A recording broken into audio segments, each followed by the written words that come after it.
I was lost and didn't know where to go. I just knew I couldn't go back where I came before. You saw me and had mercy on me. By your grace, Lord, you set me free. You saved my soul. You set me free. You saved my soul.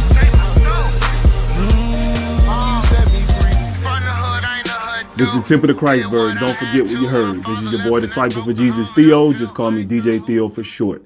What's good, family? It's Friday the 22nd.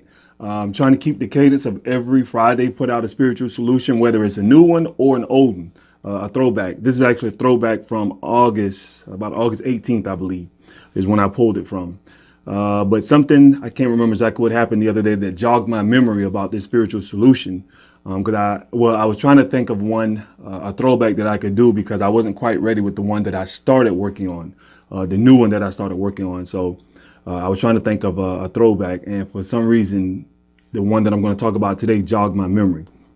Now, the one for today, as you will see, it just says no pick, just perspective. I just took a picture of darkness. So it's just a black background, and then it has the word written on it, no pick, in bright red. And then faded out red, it says just perspective, no pick, just perspective. Because this is, and when I read it, it's all about how you look at it, about your walk, how you look at what God has shown you to do, how you look at the journey that you're on. It's the perspective. So I couldn't find a pick for it. Or at the time, maybe I just didn't think it needed a pick, but it doesn't have one. It just says that, no pick, just perspective. Now, I'm going to go ahead and tell you now, this one's going to be about 20 minutes because it's going to be more of a story that I'm telling, my testimony. And at the beginning of the writing that I'm going to get into later, it says true story. Anytime I say true story, I write it differently. Okay, at the beginning of my book, Spiritual Solutions for Modern Day Madness, Spiritual Solutions for Modern Day Madness. You can find it on Amazon. But in my book, at the beginning, it says, you'll never hear me say the words, or you'll never hear me use I or me, because it's all about us and we, because we're on this walk together. So I never want to point fingers because what did it say? Is 4 fingers, or what is it, 3? 3 fingers point right back at you. But I never want to write in a way that like I'm chastising somebody, because typically when I write, I'm always looking to better myself in some type of way based on what I'm writing about. But anyway, so whenever I write true story, I don't even use the terms, at least in the true story portion of the write-up, I never use the terms us or we, because it's a true story. So because I'm telling my personal story. So typically you would have to use I or me if you're writing a true story.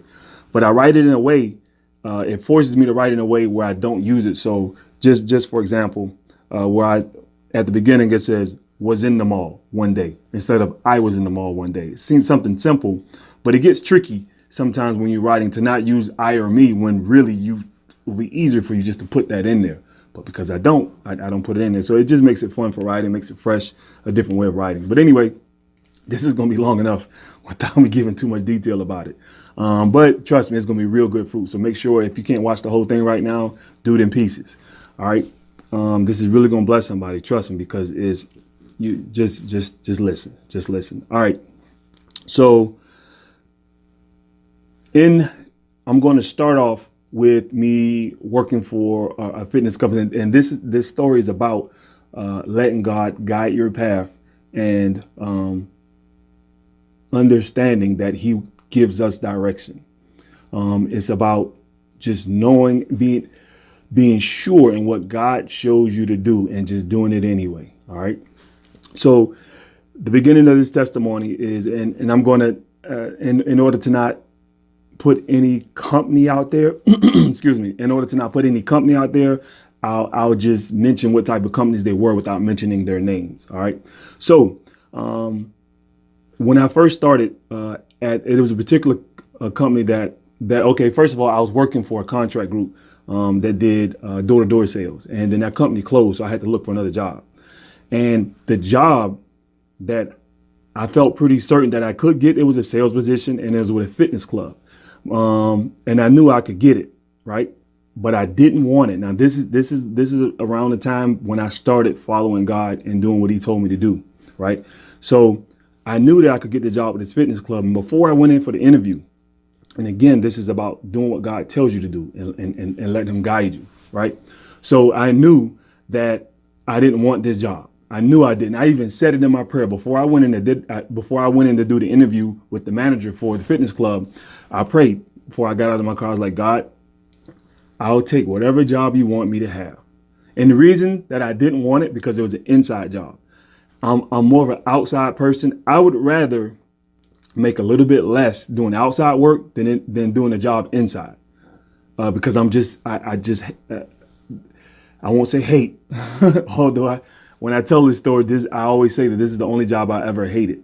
But I don't like being this. I don't like going to the same place every day. That's just how God made me. It's just he has me as a get out and go type person. That just works best for me. But anyway, so I prayed before I even went in, and I was like, God, I really don't want this particular job. I said, but if this is where you want me to be, give me a sign and I'll take it. Because I had a good feeling that I was going to get the job before I even went in. So I was like, God, if this is where you want me to be, just show me that this is where you want me to be and I'll do it. Like, just give me the sign and I'll do it. And God can give us signs in different ways. And I'm going to talk about how he gave me the sign. So I went in for the interview, sat down with the manager, and we spoke. Did the interview. And at the end of the interview, just out of the blue, he just started giving his testimony. He was like, man, God has brought me from so far, man. I used to be out there in those streets. I wasn't doing the right thing, blah, blah, blah, blah. I mean, it just started giving his testimony. And a lot of the things that he said in his testimony mirrored what my testimony. And then I laughed, and he's like, what are you laughing at, man? Because he said it in a joking way, like I was just laughing and just shaking my head, and he could tell that I was thinking something. He's like, what are you laughing at, man? We had a good rapport going. He's like, what are you laughing at, man? I was like, brother, I prayed in the car for God. I didn't tell him that I didn't want the job. I didn't say that part. I said, I prayed in the car before I came in and told God to give me a sign that this is the job for me. I said, not even saying you're going to hire me right now, but I already know this is going to be the job that I get, because I asked God to give me a sign. And I said, your testimony sounds just like mine. So that was a sign that God told me to take this job. So it's just that little thing right there is like, God will give you signs. Now, when he gives you signs, you can shrug them off and say it's a coincidence if you want. But why ask for a sign if you're going to shrug it off and say it's a coincidence, right? And that's just a mild one. And I'm about to tell you some other ones. Again, I'm gonna try to wrap this up and do this as quickly as possible. But that was one moment. So so I'm taking a job that I did not want to take. I did not want to work there, right? But I took the job anyway because God told me to take this job. So that's stepping out on faith. That's not me leaning to my own understanding of thinking another job would have been better for me, or that should have been another job out there that I should have taken, because I had other interviews to do, but God gave me the sign to take this one, the one that I did not want. So that was obedience.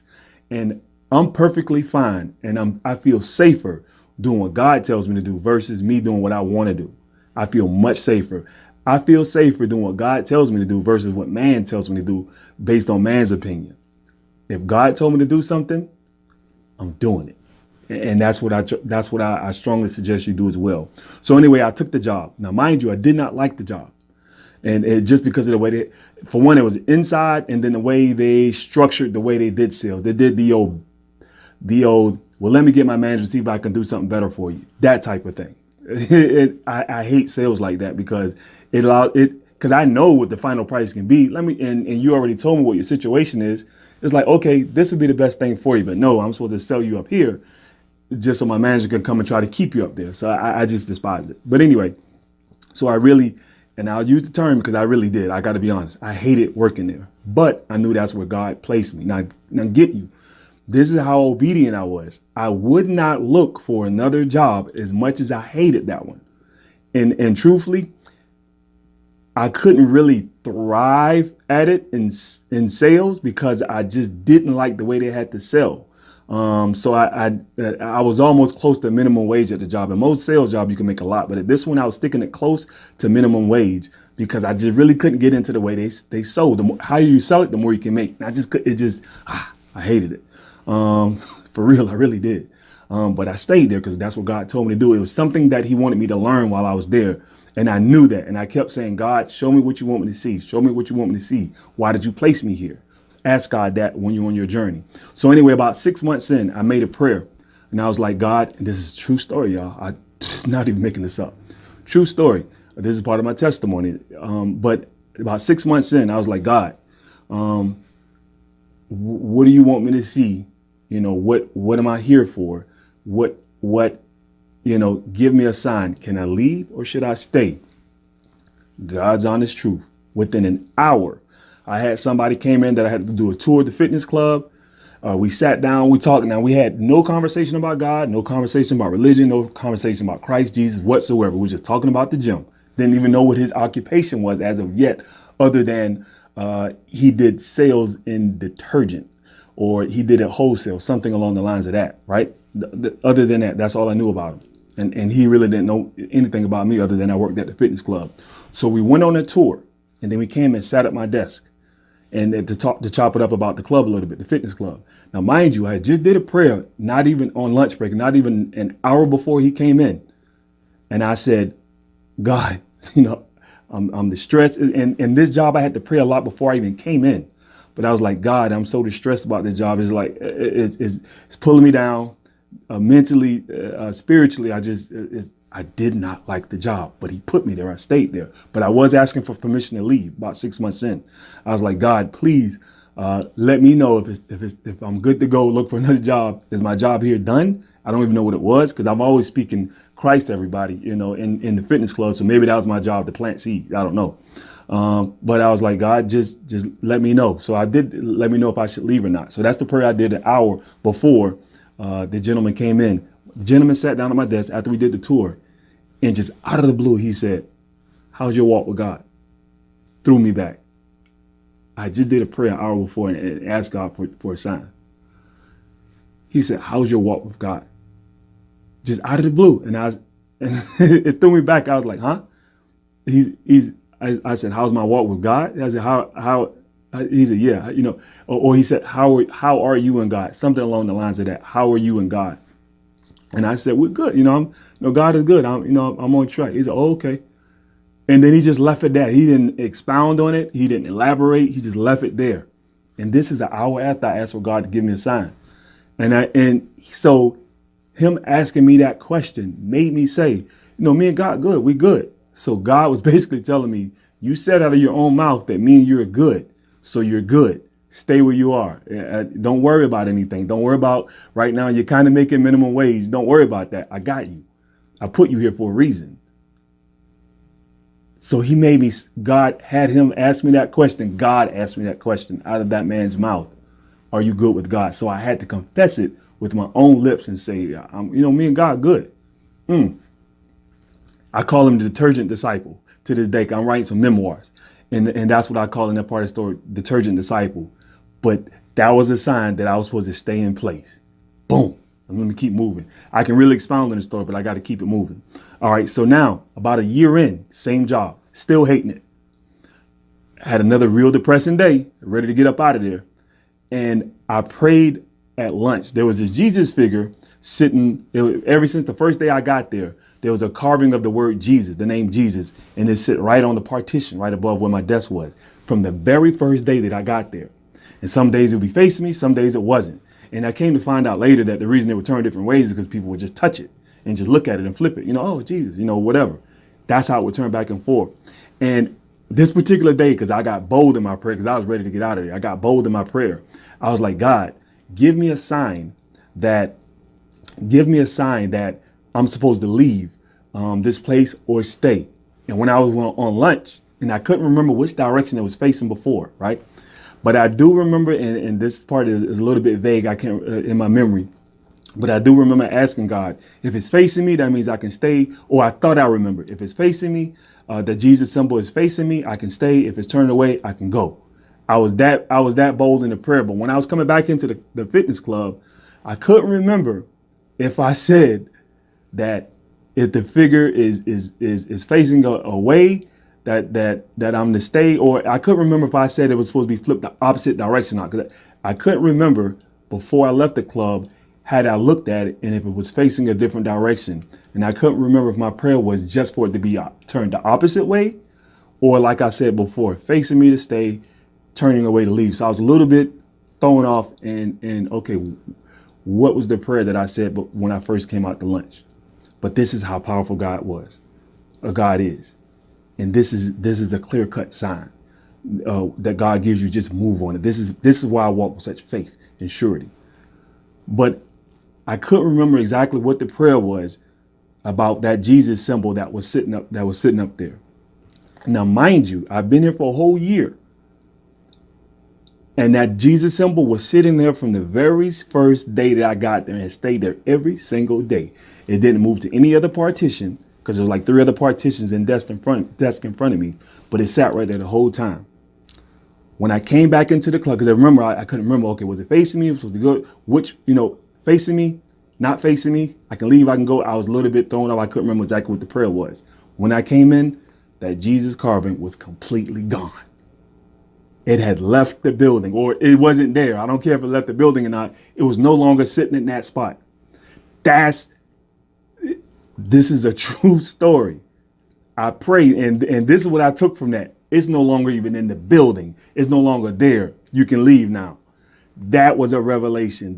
So immediately, I can't tell you how happy I was the rest of that day. I immediately started looking for a job. All right. Now, I wish I could expound on this. You got to read the memoirs, or I may do a video for the memoirs so I can get more details and do it in sections. But let me run because we're riding out. But let me go. That was the longest part of the story, but I got a few more pieces to tell you. So when I left that job, God gave me the sign. The Jesus symbol was completely gone. So he's like, you can leave now. You can go.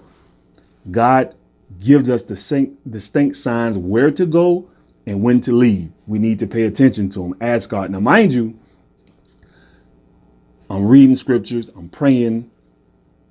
I'm being a faithful a steward of my gift.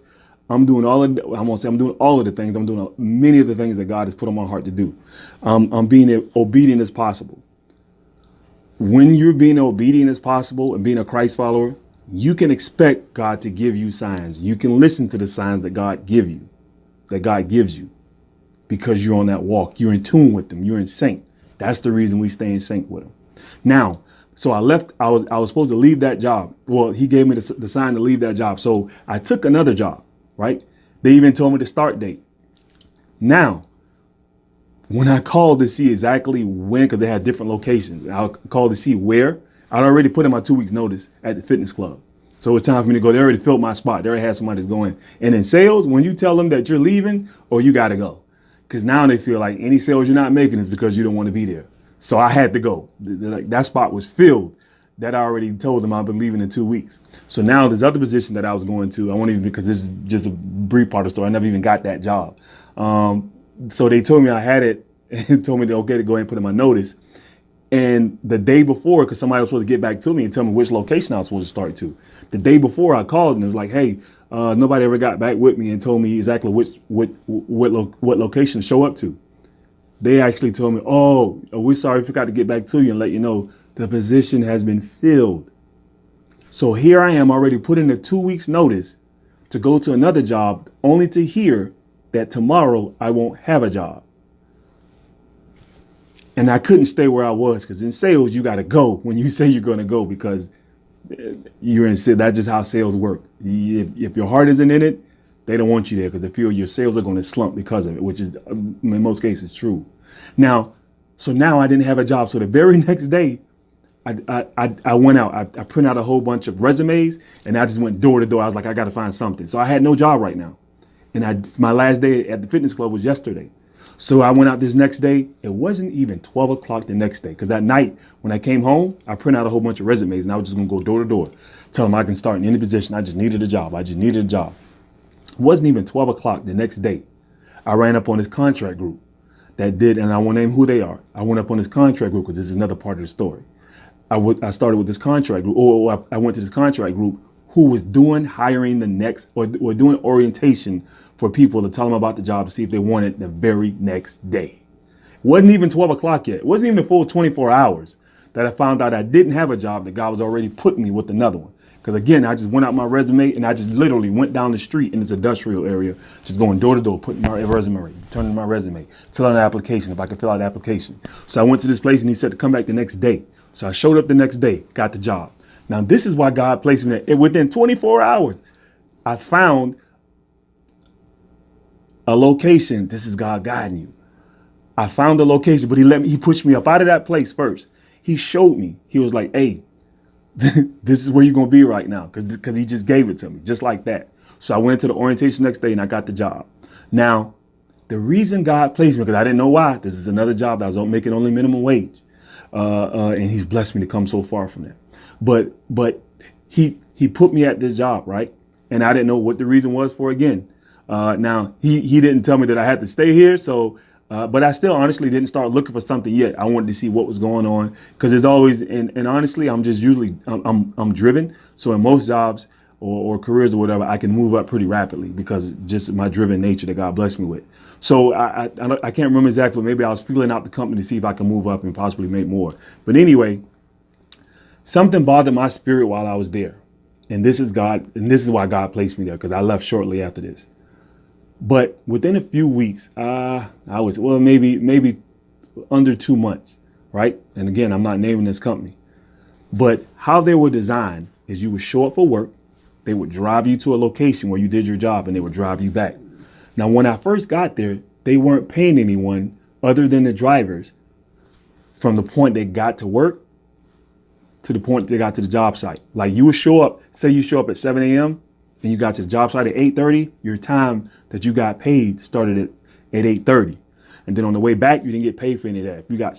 If you stopped working at 5, you only got paid from 8:30 to 5. So if you drove an hour and a half back, you didn't get paid for that. Right? That's how it was when I first got there, and it bothered my spirit.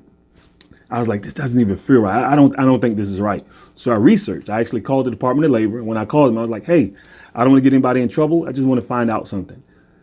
And I explained the situation. If we show up at a job site this particular time, does our time start here or will we actually get to the spot to work? She said, whatever time they tell you have to be there, that's what time your time starts. Whenever you get back, that's when your time ends.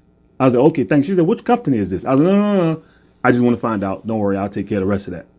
So I printed out a whole, and she told me where I could go find that on their website. So I printed out a whole bunch of copies, gave it to all of the men.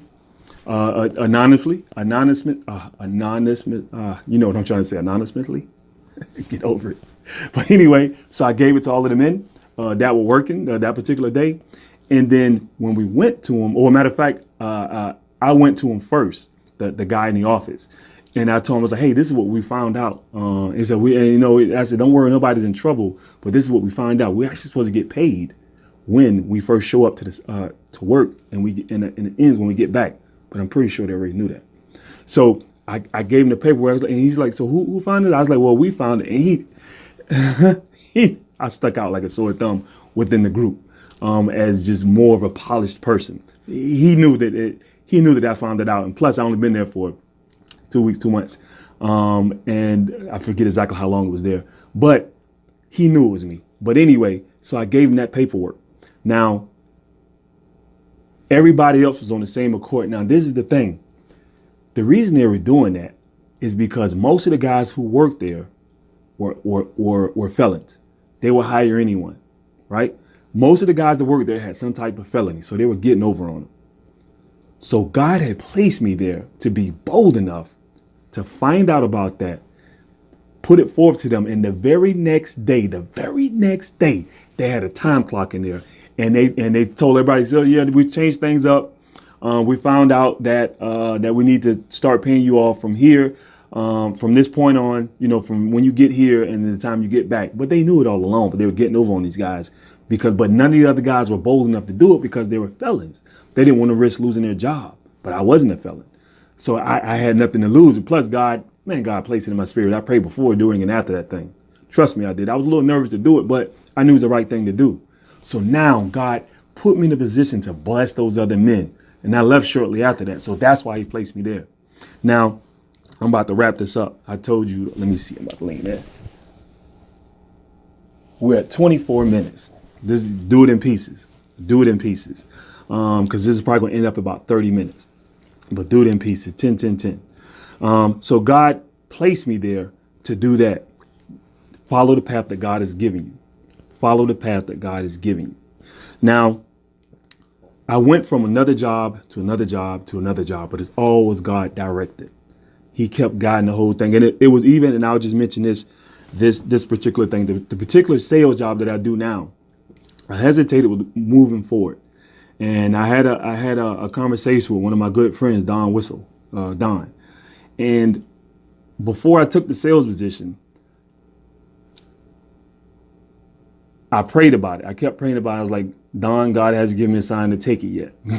Don, I wanted to move over to the sales position because at this time I was doing, at this job, I was doing installation for the same company, but I wanted to go into sales. And I was like, God, Don, he hasn't given me a sign to go yet. He said, Theezy? He called me Theezy. He said, Theezy, every bush ain't gonna burn. He said those words, right?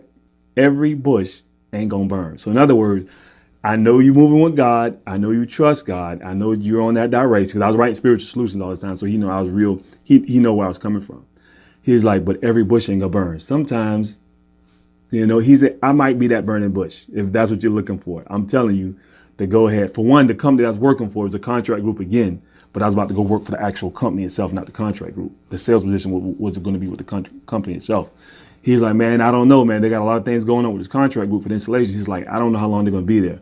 Don't be that person sitting on the top of the roof when the rain is coming that get to heaven. It's like, God, you never sent nobody to help me. He's like, don't be that person. God's like, fool, I sent plenty of people to come get you. You kept waiting on me, and I was sending people to get you. Don't be that person. Easy, every bush ain't going to burn. Within a couple of hours after that, because I actually was sitting in my work van, just coming home from a day of doing installations. And I was sitting in my work van when I had that conversation with him, when he told me every bush ain't gonna burn. So after I got off the phone with him, I said, God, I'm about to go ahead and put in an application for this position. Mind you, this is God leading me. I hope, please watch this whole thing in its entirety. These are nuggets that God has given to me to give to you. He said, Theezy, every bush ain't gonna burn. I got off the phone with him. I prayed, asked God, I told God I was about to move in that position to go and put an application. And I told him if he didn't want me to have it, I always say this, give me 3 blockades, give me 3 roadblocks to stop me from going that direction. I know you don't want me to go that direction. That's the relationship I have with God.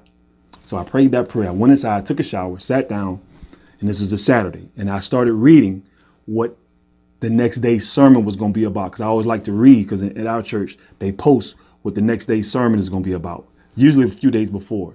They post what the Bible study is going to be about and what the church sermon is going to be about, usually a few days before. So I always like to read to make myself a little bit more, even if I know the story, I like to read it just to refresh it with myself. So I went to read what it was about.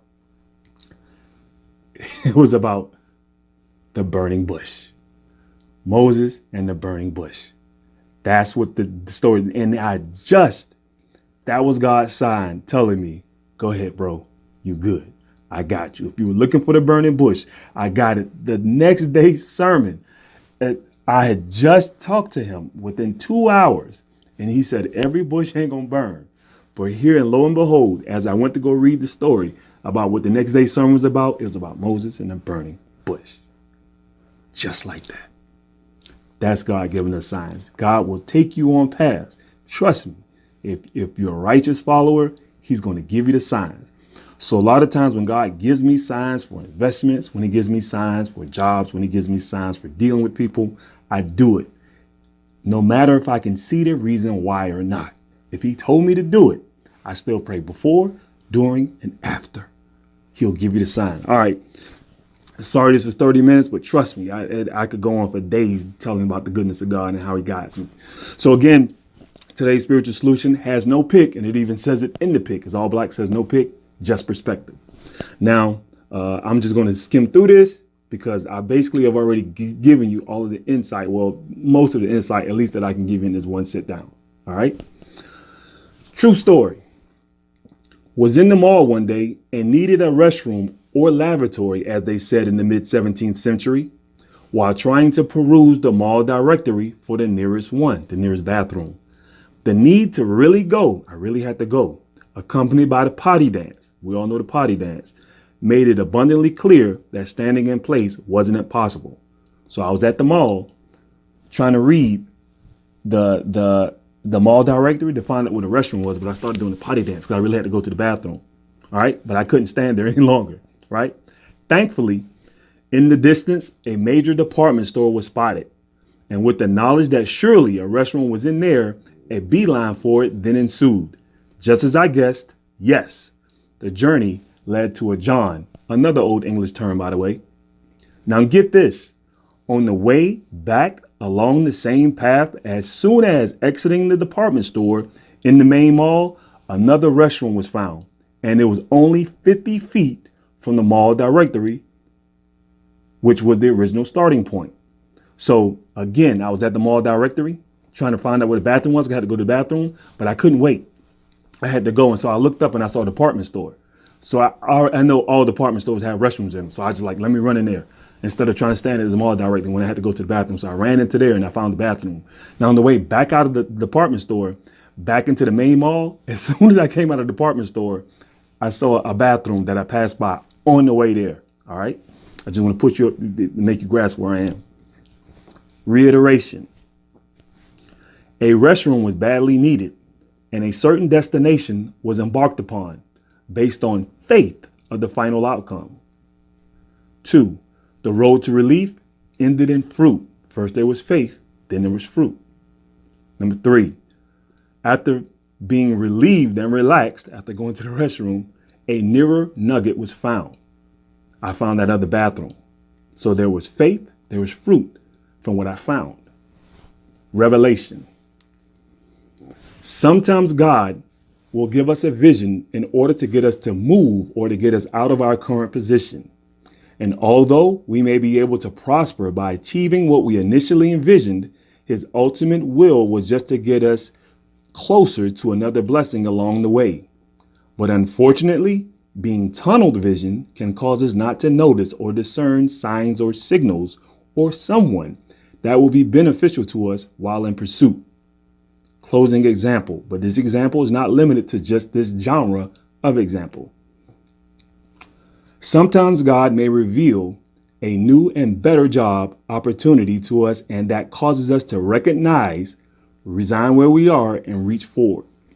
But his reason for showing us that job was only because he knew it was shiny enough to make us actually move. Although we thought the job itself was the blessing, we end up partnering with the recruiter for that new position, who is the missing piece to start up our own company. So in that example, God showed someone that, hey, I got this new job for you. And it sounds beneficial. It fits your schedule. It's beautiful. It's shiny. So you give up where you are and you go for it. Of course, you pray and you proceed, but you go for it. But sometimes God will show us something shining and something that truly is more beneficial to us than where we are. But sometimes he will take us out of that position where we are to move forward, only to get us there to show us something else. So the main reason that he took us there wasn't for that main reason. It was for other things in that location or something else in that other location that he was guiding us there for. We would then experience real freedom, remarkable finances, and reinforced faith. And the reason that your faith is reinforced and my faith is reinforced, different things when I got there, and it made me believe like, hey, this is the spot. This is where I'm supposed to be. And it reinforces my faith to completely believe in anything that he tells me to do and to move more boldly. Isaiah 30th chapter, the 21st verse. Whether you turn to the right or to the left, your ears will hear a voice behind you saying, this is the way. Walk in it. Hopefully the spiritual solution has fed you, is easily digested, and keeps you nourished until the next spiritual solution that you receive. I want to leave you with 3 points. Before I even read that, now let me go back to that scripture one more time. I think I zipped through it. Isaiah 30th chapter, the 21st verse. Whether you turn to the right or to the left, your ears will hear a voice behind you saying, this is the way. Walk in it. Make sure you hear God's voice talking to you. Make sure you're living a righteous life. So when you do hear a voice, it's not the voice of the devil. It's the voice of our deity. Please. That's the reason I strive to walk a righteous walk, because I know God has taken me to some places beyond my wildest imagination because of my faith and my boldness to walk where he tells me to walk and to do what he tells me to do. And there's 3 points I want to leave with you. Proceed accordingly. Once he's giving you the sign, proceed accordingly. Pay attention.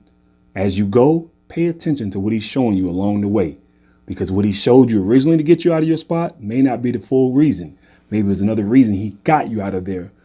Either to get you out of a situation, to get you from around some people, or just to put you in this spot where you can make better connections, or the vision that he's giving you could be made more plain. But do know that sometimes he will lead you somewhere and you still don't know where he's leading you, but you know he's leading you. Just go and keep praying before, during, and after. Predestined audible.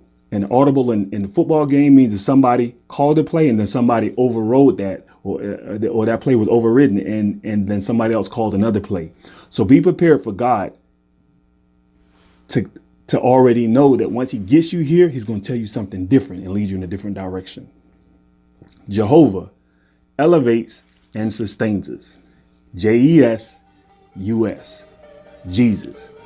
I'm disciple for Jesus Theo. Just call me DJ Theo for short. It's the tip of the CHRISTberg. Don't forget what you heard. Peace. I was lost and didn't know where to go.